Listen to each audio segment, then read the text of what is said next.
जिक्र कर रहे थे तो मनीष तिवारी ने यही बोल रहे थे, कह रहे हैं कि वो इंटेलिजेंस जो है वो पूरी तरह से फेल हो गया। वो 21 साल पहले कारगिल युद्ध की बात दोहराते हुए कह रहे हैं कि वहां पर भी फेलियर था। इस तरह के आरोप लगाए जा रहे हैं उस टाइम पर कि जब हम विश्व गुरु की भूमिका में।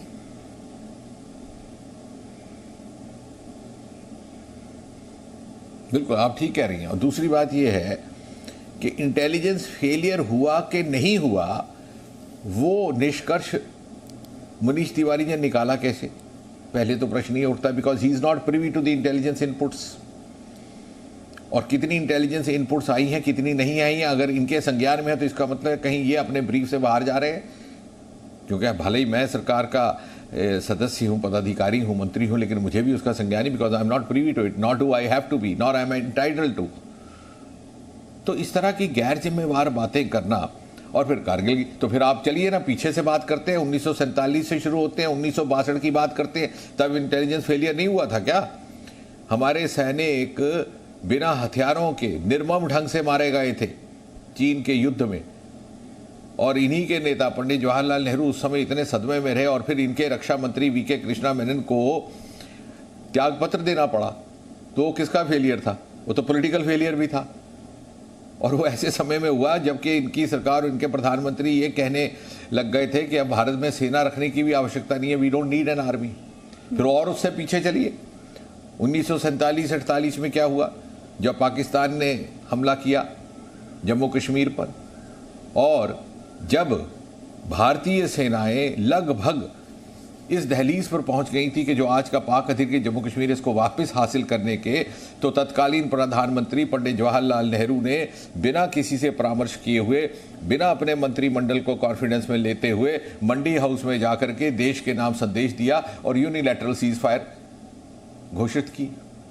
ही violated even the propriety of the cabinet. तो आप बताएं, अगर वो ना होता तो आज ये पाक अधिकृत जम्मू कश्मीर का विषय ही ना होता, मसला ही ना होता, वो भारत का हिस्सा होता। तो ये सिलेक्टिव कोटिंग ऑफ इंस्टेंसेस, माफ कीजिएगा, ये सोचते हैं लोग भूल गए, लेकिन मैंने उस दिन भी कहा अगर ये लोग भूलने की कोशिश भी करवाएंगे और लोग भूल भी जाएंगे तो हम यहाँ बैठे हैं, हम किसी को भूलने नहीं देंगे।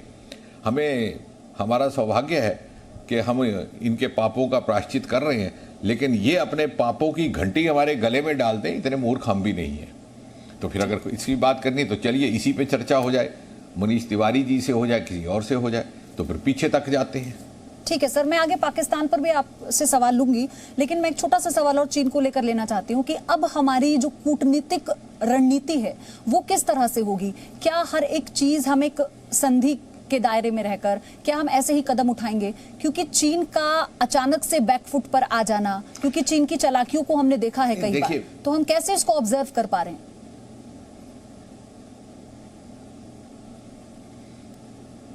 देखिए पियोली जी, आपने बातों बातों में सब कुछ कह डाला, और जो आपने कहा वही पर्याप्त है, और वही संदेश जाना चाहिए दर्शकों को भी। इससे अधिक विस्तार में बोलना, क्षमा कीजिए, मेरे लिए अभी उचित नहीं रहेगा। ठीक है सर। क्योंकि ये इस प्रकार का विषय है कि जिसमें एक्रीडिटेड प्रवक्ता ही बोले तो ठीक रहता है। नहीं, और क्योंकि जो क्या होता दायरे हैं है उसे भी हम कि समझते दो हैं। शब्द आगे कम बोलने से जो विषय बन रहा है, जिसकी तरफ आपने इशारा किया, वो बिगड़ भी पहला सकता है। सवाल वही किया था कि आप कैसे देश को इस मुद्दे पर आश्वस्त। No signal, no worry. Presenting Z News app with live TV, latest updates and expert opinion. Available on Google Play and App Store. Download it now.